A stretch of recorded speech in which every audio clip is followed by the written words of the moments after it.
Picture this: you're looking at your monthly Social Security check and something catches your eye. The numbers seem different, bigger. No, you're not seeing things. In what could be one of the most significant developments for millions of Americans, Congress is now considering a game-changing proposal that could put hundreds of extra dollars in your pocket starting January 2026. But here's the twist: it's not just the regular cost of living adjustment we've come to expect. This time, it's different. This time, it could be the financial breakthrough that millions of seniors have been desperately waiting for. And if you're wondering why this matters so much right now, well, stick around, because what I'm about to share might just change how you plan your entire financial future. The details of this new proposal are shocking even seasoned financial experts, and trust me, this is something you'll want to hear about before it hits the mainstream news. Hey, everyone! Before we dive deeper into this crucial update that could affect millions of Americans, take a quick second to hit that subscribe button and ring the notification bell. Seniors Benefit is all about bringing you the latest financial news that impacts your wallet, and you won't want to miss our upcoming updates on retirement benefits and money-saving strategies. Now, let's get into what's really happening behind the scenes in Washington. Just last week, a bipartisan group of lawmakers introduced a groundbreaking proposal that could fundamentally change how Social Security benefits are calculated. We're talking about a potential supplementary increase on top of the already announced 3.2% cost of living adjustment for 2026. But here's what makes this different, and pay close attention, because this is where it gets interesting. The new proposal, dubbed the Senior Security Enhancement Act, aims to address what many experts have long considered a fatal flaw in the current Social Security system: the fact that cost of living adjustments don't accurately reflect the actual expenses that seniors face. Think about it. When was the last time your Medicare costs, prescription medications, or grocery bills only went up by the official inflation rate? Here's where it gets personal for millions of Americans. The proposed enhancement would add a supplementary increase specifically targeted at beneficiaries who've been receiving Social Security for 20 years or more. Why?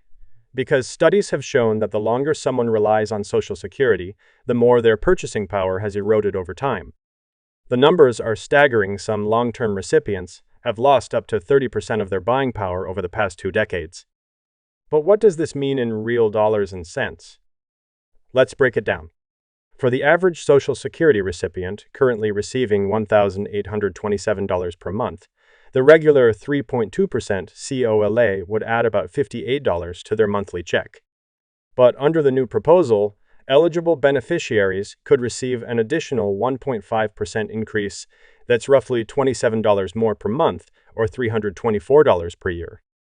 Now, $27 might not sound like much at first, but here's where you need to pay attention. This extra amount would be permanent and would compound with future cost of living adjustments. You might be wondering, how likely is this to actually happen? Well, that's where things get really interesting. Unlike many previous Social Security proposals that died in committee, this one has garnered surprising support from both sides of the aisle. The reason? Demographics and timing. With baby boomers now well into retirement and constituting a powerful voting bloc, politicians from both parties are feeling the pressure to act. But there's a catch, and it's a big one. The window for passing this legislation is surprisingly narrow. With the 2026 presidential election looming and Congress facing a packed legislative calendar, supporters of the bill are pushing for a vote before the end of the first quarter of 2026. If it doesn't pass by then, the chances of it becoming law drop significantly. Now, let's address the question that's probably on your mind. How would this be paid for? The proposal includes several funding mechanisms, including a modest adjustment to the payroll tax cap for high-income earners. Currently, Social Security taxes only apply to the first $160,200 of annual income. The new proposal would gradually increase this cap to $250,000 over 5 years. But here's something crucial that isn't making headlines. The proposal also includes a little noticed provision that could benefit even those who haven't been receiving benefits for 20 years. It would establish a new minimum benefit threshold that ensures no retired worker who has paid into the system for at least 30 years falls below the federal poverty line. This could be a lifeline for the estimated 10% of Social Security recipients who currently live in poverty despite having worked for decades. Speaking of little noticed provisions, there's another aspect of this proposal that deserves attention. It would change how the Social Security Administration calculates the cost of living adjustment itself. Instead of using the current Consumer Price Index for urban wage earners and clerical workers, CPIW, it would switch to the Consumer Price Index for the elderly, CPIE. This might sound like boring technical jargon, but stay with me, because this change could make a huge difference in your future benefits. The CPIE specifically tracks the spending patterns of Americans aged 62 and older, giving more weight to categories like healthcare and housing, which typically make up a larger portion of seniors' expenses. Over time, this change could result in slightly higher annual increases that better reflect the real cost increases that retirees face. Now, let's talk about timing and what you need to do to prepare. If the legislation passes, and remember, that's still a big if the changes would begin taking effect in January 2026. But here's what most people don't realize. The Social Security Administration would need several months to implement these changes. That means if you're currently receiving benefits or planning to claim them soon, you should keep a close eye on developments over the next few months. But there's another layer to this story that we need to discuss, one that could affect even those who are years away from retirement. The proposal includes provisions that would slightly modify how future benefits are calculated for workers who won't retire for another 10 to 20 years. These changes are designed to ensure the long-term sustainability of the program while providing more generous benefits to those who need them most. Let's pause for a moment and consider what this means for different groups of Americans. If you're already receiving Social Security and have been for 20 years or more, you could be looking at one of the most significant benefit increases in recent memory. If you're approaching retirement or have been receiving benefits for less than 20 years, you might not get the supplementary increase immediately, but you would benefit from the more accurate cost of living calculations going forward. And if you're still in the workforce? Well, this is where it gets really interesting. The proposed changes to the benefit calculation formula could mean higher initial benefits when you do retire, even if you're decades away from claiming Social Security.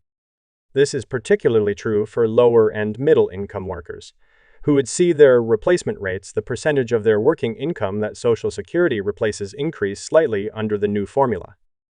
But here's something critical that you need to understand. These changes, if enacted, would not happen in isolation. They're part of a broader conversation about the future of Social Security and retirement security in America. And this is where your voice becomes important. The more public support these proposals receive, the more likely legislators are to act on them. You might be wondering, what can you do right now? First, stay informed. The details of this proposal are still being negotiated, and changes could be made before any final vote.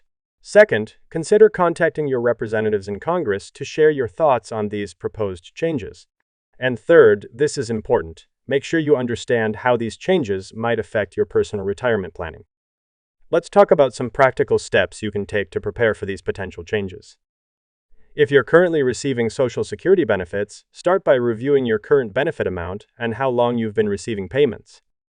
This will help you understand whether you might qualify for the supplementary increase.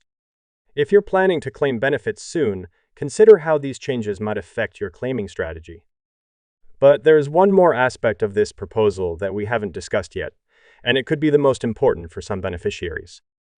The legislation includes provisions for a one-time catch-up payment for long-term beneficiaries who've experienced the most severe erosion of their purchasing power. This payment could amount to several $100s for eligible recipients, providing a much-needed boost to those who've been most affected by the inadequacies of past cost of living adjustments. Now, let's address some concerns that have been raised about this proposal. Critics argue that even these increases aren't enough to fully address the financial challenges many seniors face. Others worry about the long-term fiscal impact of more generous benefits. These are valid concerns, but supporters of the proposal argue that the modest tax adjustments included in the legislation would ensure its financial sustainability. As we wrap up this discussion, let's recap the key points. A new proposal could provide additional increases to Social Security benefits starting in January 2026, particularly for long-term beneficiaries. The changes would include a supplementary raise on top of the regular cost of living adjustment, a switch to a more accurate inflation measure, and provisions to protect the poorest beneficiaries. But remember, this isn't just about the numbers. It's about ensuring that the social safety net we've all paid into throughout our working lives remains strong and adequate for current and future retirees. It's about recognizing that the current system hasn't kept pace with the real costs that seniors face. And most importantly, it's about taking steps to protect the financial security of millions of Americans who've worked hard their entire lives. What do you think about these proposed changes? Would they make a significant difference in your retirement planning or current benefits? Share your thoughts in the comments below. And if you found this information helpful, please give this video a thumbs up and subscribe to our channel for more updates on Social Security, retirement planning, and other crucial financial news. Don't forget to hit that notification bell so you don't miss any important updates about this developing story. Thanks for watching, and I'll see you in the next video.